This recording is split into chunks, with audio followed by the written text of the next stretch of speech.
Selamat datang di Beetle Channel, semoga kita bahagia.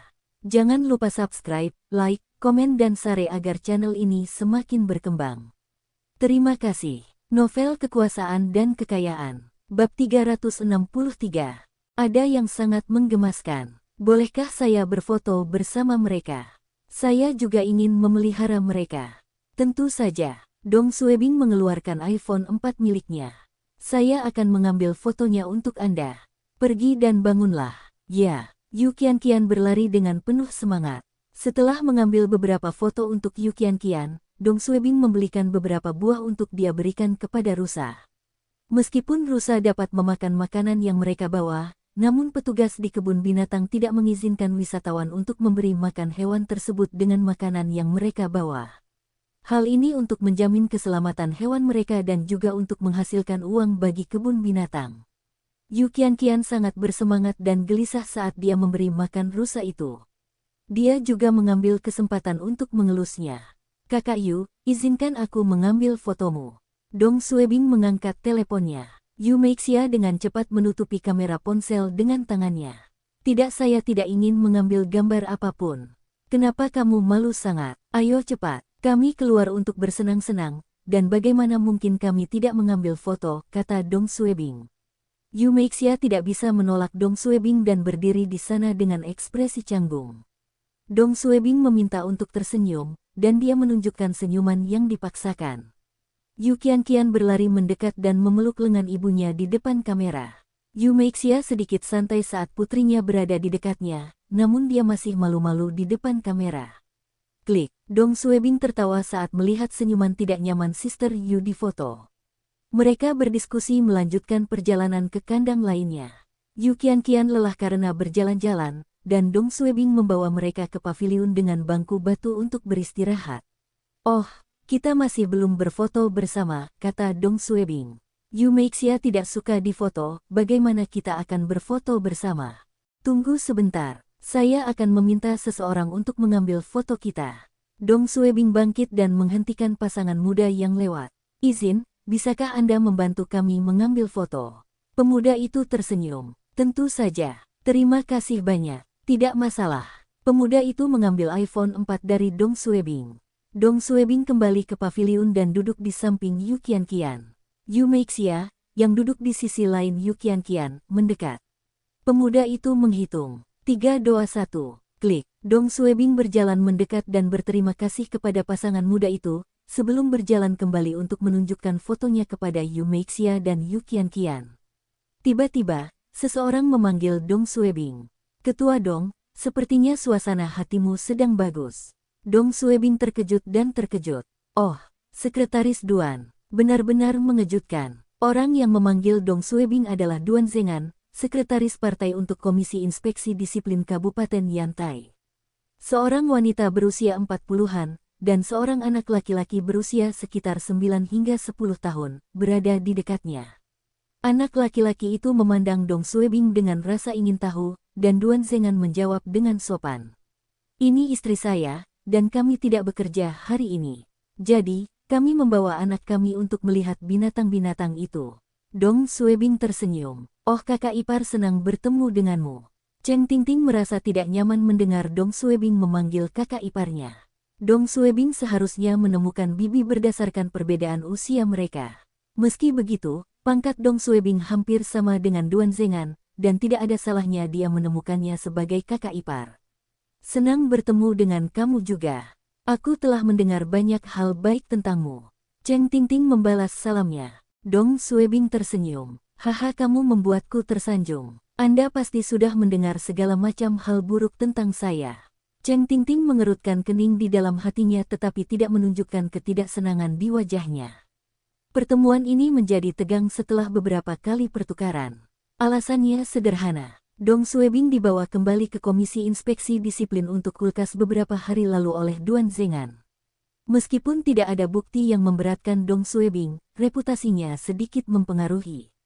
Dong Suebing mungkin tersenyum dan tidak menunjukkan ketidakpuasan apapun, tapi di dalam hatinya, dia sangat tidak bahagia. Meskipun dia tahu Xiang Daofa adalah orang yang diperintahkan untuk bertanya ini, dia tetap membenci Duan Zhengan karena Duan Zhengan condong ke faksi Xiang Daofa. Pada saat yang sama, Duan Zhengan juga tidak menyukai Dong Suebing karena belak-belakan. Cheng Tingting ada di pihak suaminya. Dia tahu Dong Suebing dan suaminya tidak memiliki satu faksi, dan dia juga tidak menyukai Dong Suebing. Kecuali jika kedua belah pihak memiliki kebencian yang mendalam terhadap satu sama lain, para pemimpin akan tetap saling menyapa dengan sopan saat bertemu, meskipun kedua pihak saling menaruh dendam. Memiliki dendam dan kebencian adalah hal yang berbeda. Tentu saja, ketika seseorang melihat Dong Suebing dan Duan Zhengan berdiri dan tersenyum, mereka akan mengira mereka adalah teman. Inilah kemunafikan dalam pelayanan pemerintah. Yu Meixia dan Yu Qianqian tidak bisa mengatakan bahwa kedua pria itu tidak menyukai satu sama lain.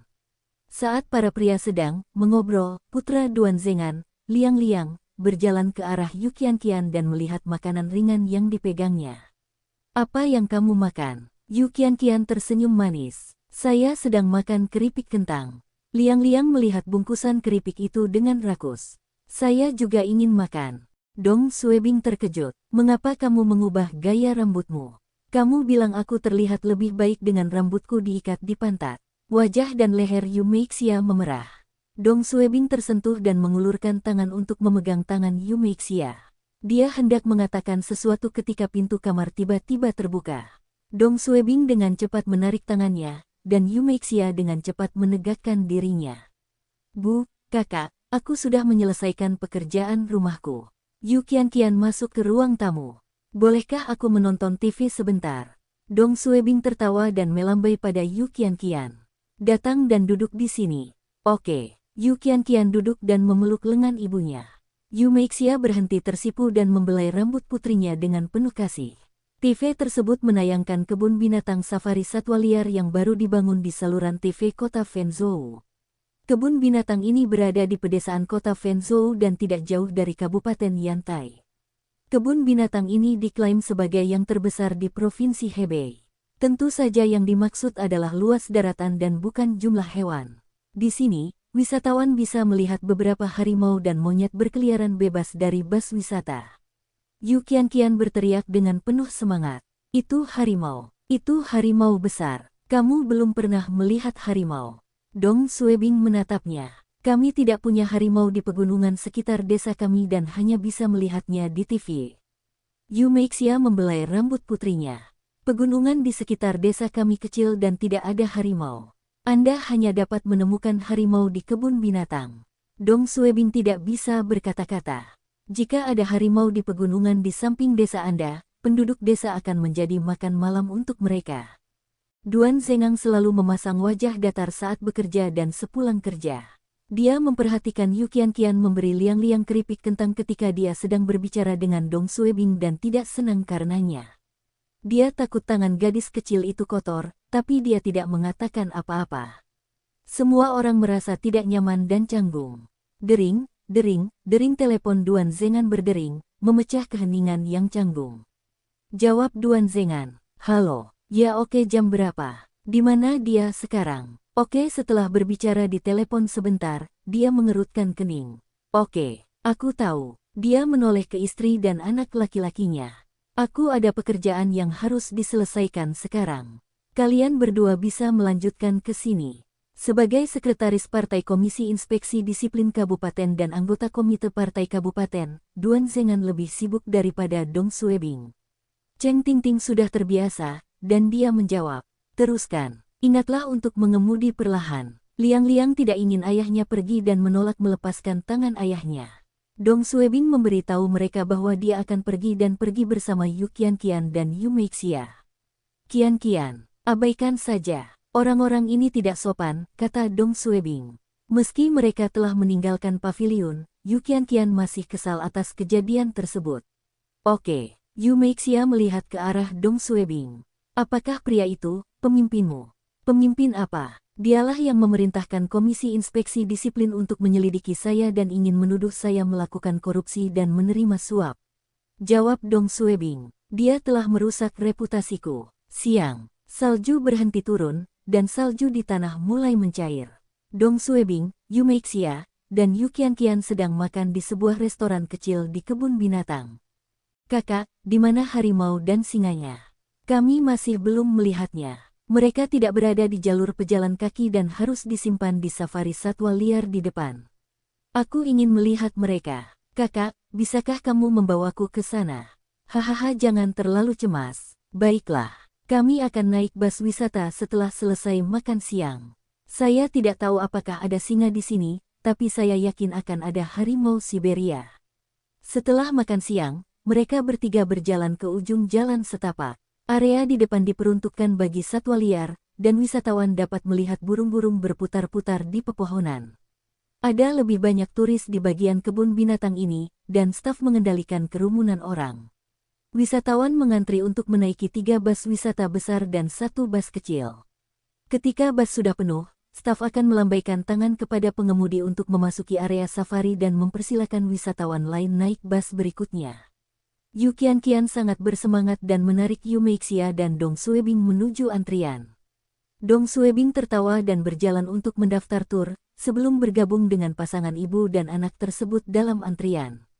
Mereka tidak dapat menaiki bus kedua karena bus tersebut sudah penuh sebelum tiba giliran mereka dan harus menunggu bus berikutnya.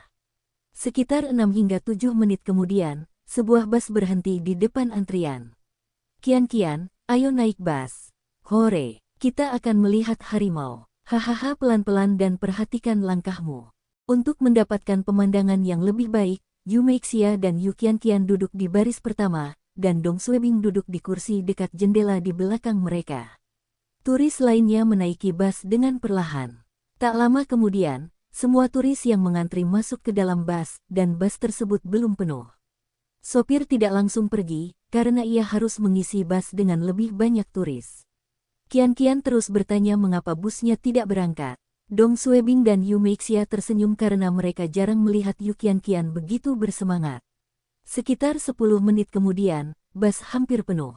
Namun saat pengemudi hendak pergi, ada yang berteriak, "Tunggu!" Cheng Tingting berjalan ke bus bersama Liang Liang. Sopir membuka pintu dan membiarkan mereka naik. Saat Cheng Tingting naik bus, matanya bertemu dengan Dong Suebing. Namun karena kejadian tidak menyenangkan tadi, mereka berpura-pura tidak saling mengenal. Liang Liang tidak tahu tentang dendam di antara orang dewasa dan melambai kepada Yu Qianqian. "Kakak," Yu Qianqian melirik Cheng Tingting sebelum melambai ke Liang Liang. Bus pun berangkat dan memasuki area safari. Seorang pemandu wisata wanita mengambil mikrofon dan mulai berbicara. "Selamat datang di safari satwa liar. Saya akan menjadi pemandu Anda hari ini, dan perhentian pertama kita adalah cagar alam macan tutul. Seperti yang kalian semua tahu, macan tutul adalah sebagian besar keluarga di bus itu bersama anak-anak, dan anak-anak langsung bersemangat. Bungkam, lihat, itu macan tutul. Ayah, saya bisa melihat seekor gajah. Itu adalah beruang besar. Beruang itu datang." Anak-anak, termasuk Yu Qianqian, berteriak kegirangan. Dia terus menarik lengan Yu Meixia dan menunjuk binatang-binatang itu. Dong Suebing membelai rambut Yu Qianqian dengan penuh kasih dan melirik ke belakang. Liang Liang sedang duduk dengan tenang di kursinya, dan ibunya, Cheng Tingting, sedang berbicara kepadanya. Bus wisata berhenti sejenak di suaka macan tutul, suaka gajah, dan suaka beruang untuk sementara waktu bagi para wisatawan untuk melihat binatang. Setelah beberapa saat, Yu Qianqian merasa memandangi binatang melalui jendela bus tidak memuaskan. Dia membuka sedikit jendela dan ingin menjulurkan kepalanya agar bisa melihat lebih jelas. Pemandu wisata segera menghentikan Yu Qianqian. "Haha, gadis kecil, kamu tidak bisa mengeluarkan kepalamu dari bus. Itu berbahaya." Dong Suebing segera menutup jendela dan menarik Qianqian kembali ke tempat duduknya. Bus wisata ini khusus disesuaikan untuk safari satwa liar. Panel jendela lebih kuat, dan keseimbangan kendaraan dimodifikasi agar sesuai dengan medan. Semua jendela, kecuali jendela depan, tertutup rapat. Namun 2 jendela di depan tidak bisa dibuka sepenuhnya dan tidak cukup untuk dilewati orang dewasa. Bus wisata telah keluar jalan untuk memasuki tempat-tempat suci yang berbeda. Tiba-tiba, wajah Liang Liang menjadi pucat. "Bu, aku merasa mual." Bus bergoyang karena tanah bergelombang, dan Liang Liang mabuk perjalanan. Cheng Tingting bertanya pada pemandu wisata. "Anak saya mabuk perjalanan. Bisakah kita pindah ke kursi di mana kita bisa membuka jendela?" Pemandu wisata itu ragu-ragu sejenak dan mengangguk, sebelum berbicara kepada para turis yang duduk di barisan depan. Dong Suebing melirik Cheng Tingting dan tidak membiarkan Sister Yu dan Yu Qianqian bertukar tempat duduk dengan mereka. Hanya 2 kursi yang terletak di depan yang bisa membuka jendela sedikit. Yu Qianqian dan Yu Meixia duduk di sisi kanan, dan pasangan muda duduk di sisi kiri. Pemandu wisata berbicara kepada pasangan itu, dan mereka bertukar tempat dengan Cheng Tingting dan Liang Liang dengan enggan. Cheng Tingting menggendong putranya di pangkuannya dan membuka jendela sedikit. Dengan udara segar, Liang Liang seharusnya merasa lebih baik. Yu Qianqian prihatin pada Liang Liang dan diam-diam meliriknya. Suaka harimau ada di depan, kata pemandu itu. Jalan di depan akan bergelombang, dan harap bertahan. Yu Qianqian mendengarnya dan mulai melihat sekeliling dengan penuh semangat. Di mana harimaunya? Jangan terlalu cemas. Yu Meixia menepuk tangan putrinya. Kami masih belum mencapai tempat suci. Sebuah tanda bertuliskan, Suaka Harimau, ditulis dengan warna merah di depan hutan, dan hutan tersebut dipagari. Meski ini merupakan safari satwa liar, namun hewan berbahaya ini tidak diperbolehkan berkeliaran dengan bebas. Jika tidak, harimau akan memangsa hewan di suaka lain. Bas memasuki cagar alam harimau. Pemandu meminta anak-anak bersabar. Beberapa harimau Siberia telah menetap jauh di dalam cagar alam dan jarang berkeliaran di sekitar pintu masuk. Mereka harus masuk lebih dalam sebelum bisa melihat harimau. Apakah kamu merasa lebih baik? Cheng Tingting bertanya pada putranya. Liang Liang menjawab dengan ekspresi menyakitkan. Bu, aku masih merasa mual. Bersabarlah sebentar. Cheng Tingting menjawab dengan cemas. Turnya akan segera berakhir, dan kami tidak bisa turun dari bas sekarang. Saat mereka berbicara, Liang Liang tiba-tiba tersedak karena hendak muntah. Cheng Tingting mencari-cari kantong plastik tetapi tidak menemukannya. Dia membuka jendela lebih lebar dan tidak melihat harimau atau binatang apapun di luar, sebelum membawa Liang Liang ke atas untuk membiarkannya muntah di luar bas. Pemandu itu segera berkata, "Madam, jangan biarkan anak Anda menjulurkan kepalanya keluar jendela. Itu berbahaya." Bersambung, terima kasih telah menyaksikan dan mendukung channel ini.